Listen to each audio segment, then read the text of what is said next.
ওরে বাংলাদেশের মেরে তুই এই লাহা দুই লাহা যাস একবার যেই ঘুইরা তাকাস লাগে ঝাকাস পদ্মা নদীর ইলিশ খাইয়া রূপখানা কি ঝকঝকে বানাস একবার।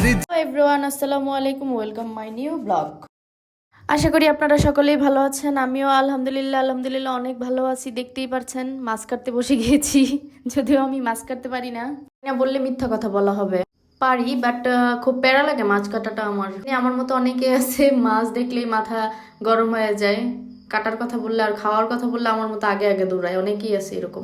যাই হোক, মেয়ে মানুষ বলে কথা, রান্না বান্না পারবো না এটা কোনো কথা?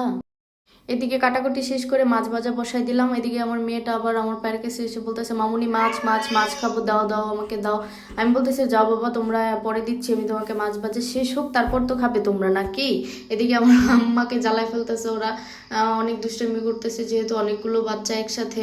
তাদের সবাইকে একটা একটা করে বুড়ির মোয়া ধরাই দিল হাতে ঠান্ডা রাখার জন্য। এদিকে আমার মাছটা উল্টে দিচ্ছে। আর ভাবতেছিলাম মনে মনে, আগে ছোটবেলা আমরা যে ইলিশ মাছ খেতাম ওইগুলো কত সুন্দর একটা গ্রান আসতো, আর এখন ইলিশ মাছে কোনো গ্রান নাই।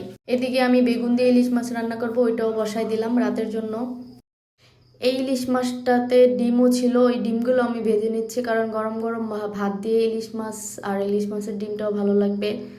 আমার কাছে ইলিশ মাছ অনেক ভালো লাগে। আপনাদের কাছে কেমন লাগে জানাবেন। আর আমার ভিডিও দেখার জন্য ধন্যবাদ।